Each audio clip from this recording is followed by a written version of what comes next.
প্রকৃতির প্রতিশোধটা তো আর ওই মন্তব্যের কারণে আসে নাই। আমি যেটা বলতে চাচ্ছি যে এটা তো প্রফেসর নিলয় রঞ্জন বিশ্বাস ডিটেলে বললেন যে এখানকার পরিস্থিতিটা কি।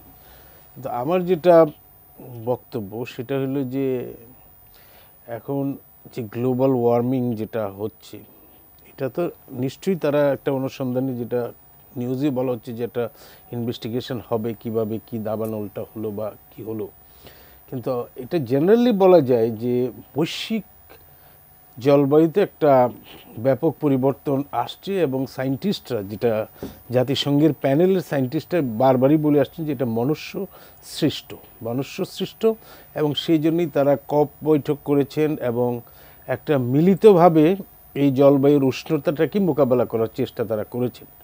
কিন্তু এখানে একটা জিনিস লক্ষণীয় যে গতবারও যখন ডোনাল্ড ট্রাম্প ছিলেন তিনি কিন্তু এটার বিরুদ্ধে ছিলেন। তিনি বললেন যে এটা কিছু না, এটা ন্যাচারাল, এগুলি মানুষ সৃষ্টি বা এটার মোকাবেলারও কিছু দরকার নেই।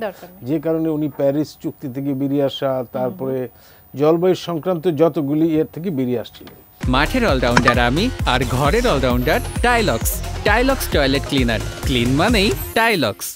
কিন্তু এইবার যখন দেখা যাচ্ছে যে এটা একটা রিয়েল, ইটস নট এ মানে কোনো কাল্পনিক কোনো বিষয় না, এটা তার দেশে যখন দেখছে, তো আমার একটা ধারণা যে ইনাগুরেশন হবে ওনার 20 তারিখে প্রেসিডেন্ট হিসেবে, তার আগে এত বড় একটা বিপর্যয় উনি যখন দেখবেন, আমার একটা আশা থাকবে যে ট্রাম্প এটা রিয়েলাইজেশন করবেন যে বিশ্বকে মানে এককভাবে, মানে আমেরিকা ফার্স্ট হোক আর যাই হোক, এককভাবে পৃথিবীতে কেউ বেঁচে থাকতে পারবে না। বিশেষ করে প্রকৃতির বিরুদ্ধে গিয়ে সেটা আপনি ঠিকই বলছেন, প্রকৃতির সাথে লড়াই করার শক্তি কারণ নাই যদি সেটাকে আমরা সম্মিলিতভাবে সেটার সাথে অ্যাডজাস্ট না করি।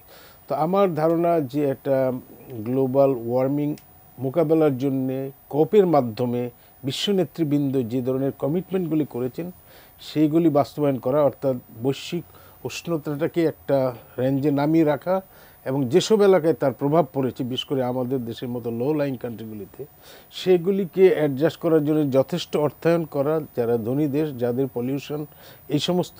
তো এই যে অ্যাকর্ড, যেটা আমি বলবো, সেই অ্যাকর্ডের প্রতি এখানে ডোনাল্ড ট্রাম্পকে ভূমিকা রাখা উচিত বলে আমি মনে করি, কারণ তিনি একটা সবচেয়ে বিশ্বের শক্তিশালী অর্থনৈতিক দিক থেকে, সামরিক দিক থেকে দেশের প্রেসিডেন্ট ইলেক্ট এবং হতে যাচ্ছেন, মানে ইনাগুরেশন হতে যাচ্ছে। সুতরাং এই ব্যাপারে আমার মনে হয় যে একটা বৈশ্বিক চাপ আবারও সৃষ্টি করতে হবে তার উপর।